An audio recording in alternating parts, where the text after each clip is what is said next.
Welcome back to the Crypto World channel, everyone. My name is Josh, and right now, Bitcoin is repeating history, which is something that we need to pay attention to, while the price is playing out this short-term bullish divergence, but is now running into critical short-term resistance, alongside Ethereum also running into critical resistance, while Solana is massively breaking out to the upside. So I'll be talking about all of that and more later in the video, so definitely watch to the end.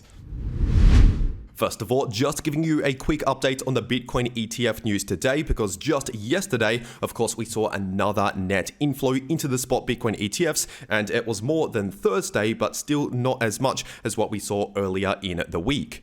Because just yesterday on Friday, we saw a net inflow into the spot Bitcoin ETFs of nearly $200 million, which is a decent day for the spot Bitcoin ETFs. Not amazing, but not bad. And if we're taking a look at the breakdown, we can see IBIT, which is the BlackRock Bitcoin ETF. They had an inflow yesterday of nearly $140 million. Fidelity, which is FBTC, the Fidelity Bitcoin ETF, had an inflow of around $155 million just yesterday. And so, of course, Friday was a lot better for Fidelity compared to Thursday, because Thursday was actually Fidelity's worst ever day, with an inflow of only around 13 million. And then once again, as usual, we saw another grayscale outflow. This time on Friday, it was around $140 million, which basically means grayscale sold around $140 million worth of Bitcoin just yesterday. And so that grayscale outflow yesterday effectively offset the inflow into BlackRock. And so if we're adding up all of the other inflows, once again, we're left with a net inflow for Friday of around $198.8 million, nearly $200 million. And so this is basically around an average day, around 200 to 300 million is pretty much an average day for the Bitcoin ETFs. And as of right now, I'd say any net inflow that's around 100 million or less is not so good for the ETFs. And especially if we're seeing net outflows, obviously that would be bad.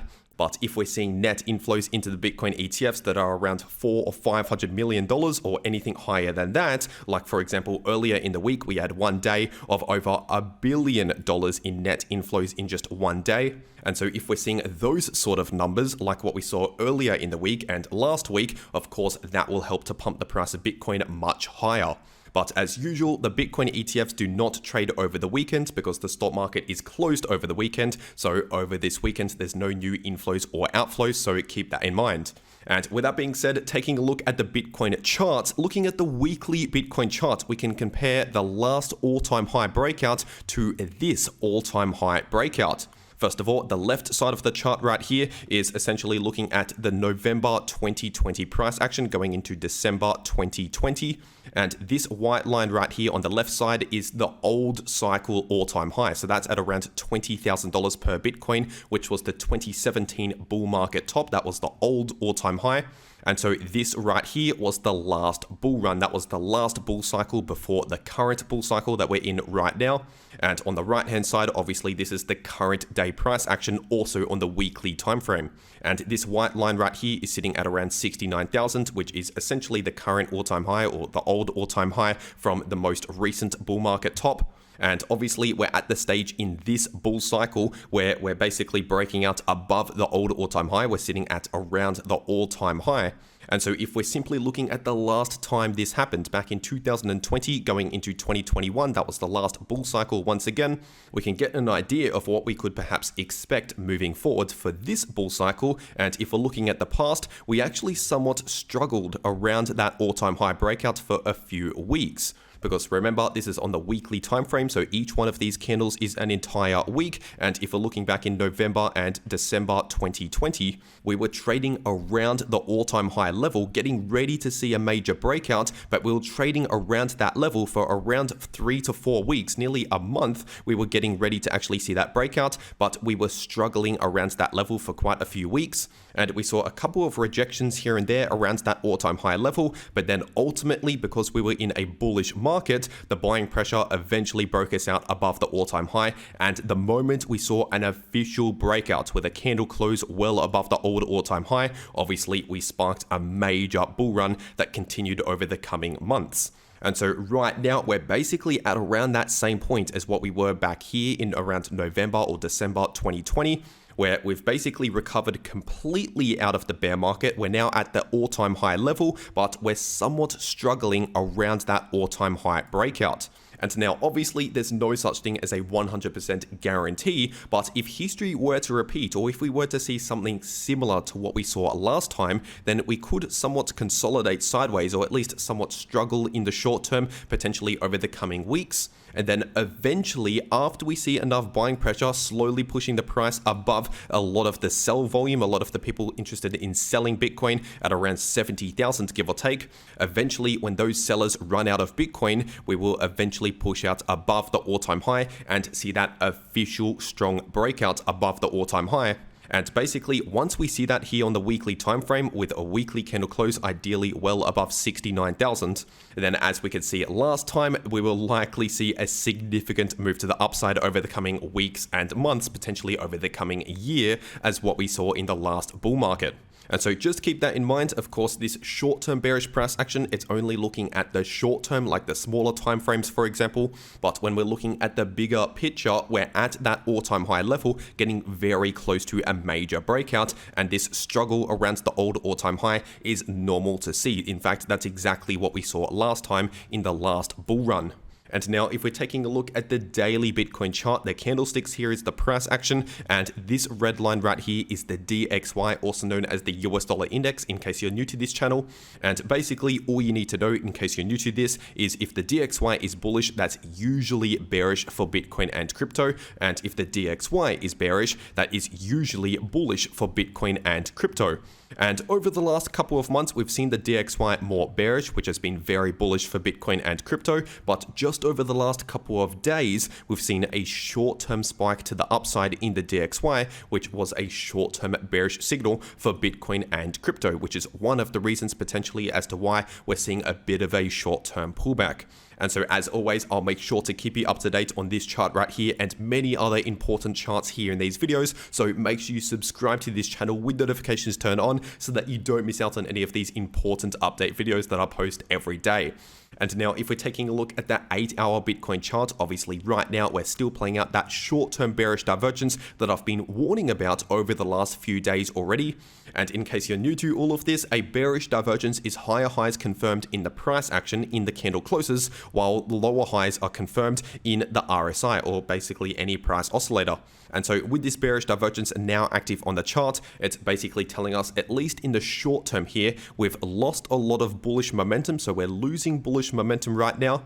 And these bearish divergences most commonly play out in the form of either a pullback in the short term, if not choppy sideways price action, basically reduced bullish price action, at least in the short term.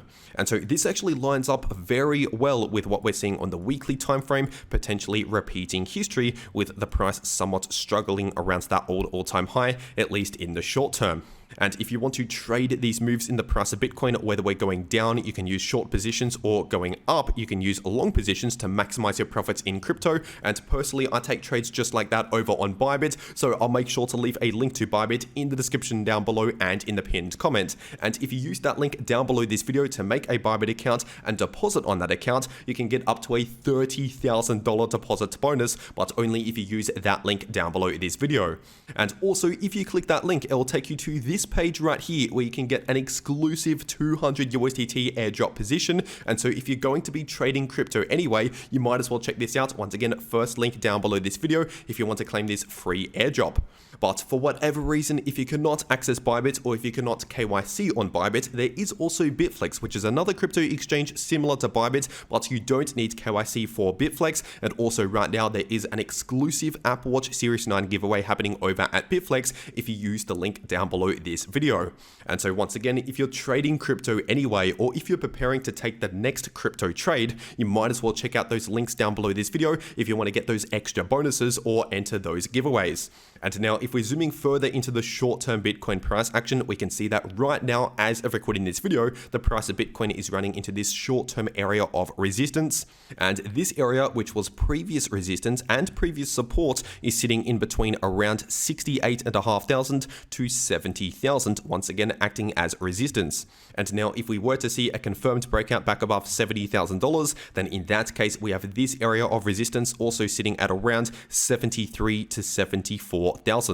And as for short-term support, we recently saw pretty much a perfect bounce from this area of support that I've mentioned recently on the channel, and this area of support is still sitting in between around 65,500 to 66,000. But in a more bearish scenario, let's just say if we broke back below around 65,000, then in that case, we also have this area of support, which there's a lot of buyers sitting at, as we've seen previously. And this area of support is sitting in between around 61,000 to 62,000. And just over the last 1 day or so, we've actually seen this short-term bullish divergence play out just on the 1 hour Bitcoin chart. This is looking at the imminent short term. And once again, I said in my last video that this is most likely going to play out in the form of either a slight bullish relief, if not choppy sideways price action, because those are the most common outcomes from a bullish divergence. But it is important to understand that this is only on the 1 hour time frame, and it's important to understand the difference between the different time frames, because basically the smaller the time frame, the less significant, and usually the smaller the time frame, the quicker it takes to play out and the smaller the moves in the price of Bitcoin. And so right now, with this being just on the 1 hour time frame, obviously it's played out over the last 1 full day, which is essentially basically the normal thing for a short-term bullish divergence just on the 1 hour time frame. So honestly, I would not expect this to play out much longer, because remember, we're only on the 1 hour time frame, so we're only talking about very small moves here. But when we're zooming out on the 8 hour time frame, obviously, as I said in recent videos here on the channel, we still have this bearish divergence playing out, which is on a larger time frame, which means it takes a little bit longer to play out. But remember, this is all discussing the short term here, basically a short term break from the larger bullish trend, because on larger time frames, we're still clearly within a larger bullish trend. It's just in the short term, we're taking a bit of a pause or setback from that trend. And if we're taking a quick look at the Bitcoin liquidation heat map, we still have a little bit of liquidity to the downside, sitting at around 65,000. So keep that in mind. We could still potentially hit around 65,000 in the short term. But right now, we still have a lot of liquidity to the upside, starting at around 74,000 and going up towards around 75.8k, close to 76,000. And so what this means for the price of Bitcoin is we're still in a bit of a short-term cool-off, playing out that bearish divergence, and that could continue to play out over the weekend because the ETFs are not trading over the weekend. But perhaps next week sometime, if we're seeing massive inflows again into the Bitcoin ETFs, we could end up seeing more of a recovery again in the price of Bitcoin potentially next week. And essentially the price of Bitcoin will likely get attracted towards this massive area of liquidity soon enough, potentially over the coming week, once again in between around 74 to 76,000. And if we're taking a look at Ethereum on the weekly time frame, right now we're still trading above that previous area of resistance, sitting in between 3.4 to 3.5k. So overall, we're still looking very bullish on the larger time frames. But as always, during a larger bullish trend, it's very normal to see short-term bearish price action here and there, and short-term pullbacks. That's very normal to see even during a bullish trend. And so right now, 3.4 to 3.5k is strong support for the price of ETH, and the next major resistance on the larger timeframes is the old all-time high, sitting at around 4.8 to 4.9k. But this is looking at the Fibonacci retracement tool on the weekly time frame on the logarithmic settings. If we're looking at the linear settings, we can actually see the 78.6% Fibonacci level of resistance sitting at around just above $4,000, around 40.50 to 40.80 approximately. And obviously, that's pretty much exactly where the price of ETH just rejected from in the short term. So around 4,000 to 4.1k is important resistance as well, at least in the short term. And also this area of previous resistance now acting as support in between 3.4 to 3.5k, if we're looking at the linear settings, is basically the golden pocket. And so once again, that's another reason why 3.4 to 3.5k is an important area on the chart, important for the price to hold above. And once again, around 4,000 to 4.1k is the short-term resistance to pay attention to. And above that, the next major level is simply the old all-time high, as I said earlier. And if we're taking a look at the daily time frame, we have now officially confirmed a new bearish cross here in the daily Ethereum MACD. And so this basically tells us that we've essentially lost all of the bullish momentum in the short term in the price of ETH, and we're now actually seeing a little bit of short-term bearish momentum. And the last time we saw a bearish cross here in the daily Ethereum MACD was right back here in around mid to late January. And what we saw after that was a bit of a short-term pullback continue, basically a correction in the price to the downside before eventually the continuation of the larger bullish trend. And so basically this is a short-term bearish signal telling us that we could actually see a bit of a weakness in the short term in the price. So keep that in mind. But ultimately, when we zoom out on a larger time frame, this does not necessarily change the larger bullish trend. And so as of right now, yes, I am still in my Ethereum long position because I entered that position at much lower prices and shared here on the channel as soon as I entered that trade. And already my stop loss for that trade is already sitting in massive profits. So even in the worst case scenario, if we see a massive crash or whatever, then that will just trigger my stop loss and exit me out of the trade automatically in massive profits. And once again, if you want to take trades just like that, check out those links down below this video if you want to get those extra bonuses over on those exchanges.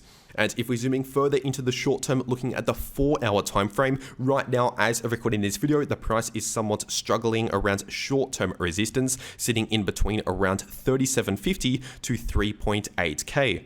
And now in more of a bullish scenario, if we actually break out back above 3.8k and ideally flip that into new support, then the next area of resistance to pay attention to in the short term is this range sitting in between around 3950 to 4k. And we also have this level of resistance at around 4.1k. And as for short-term support to pay attention to, we have this area sitting in between around 3.5k to 3550, and we've recently seen a bounce pretty much exactly from that area. And in a more bearish scenario, let's just say if we broke back below around 3.5k, we also have short-term support right down here in between around 3.3k to 3350. But remember, on the larger timeframes based on the Fibonacci levels, we have a lot of important support at around 3.4 to 3.5k. And if we're taking a look at the price of Solana on the weekly time frame, we're continuing to see a massive breakout almost straight to the upside, even while the rest of the crypto market is pulling back. And once again, this is something that I've been talking about for weeks now on the channel, and we've finally confirmed that breakout at the last weekly candle close around a week ago above $140. And so the moment we saw that breakout above 140, I said around a week ago that we're likely going to see a move up towards the old all-time high, which is the next significant level of resistance, sitting at around 250 to 260. But as I said in my last video, I said keep in mind, even though that's the next significant resistance, we could actually find a bit of short-term resistance at around $200. So just keep that in mind. But ultimately, Solana is clearly still within this larger bullish trend. As I've been saying for a long time now on the channel, we're still forming higher lows and higher highs here on the larger timeframes, which is a bullish trend.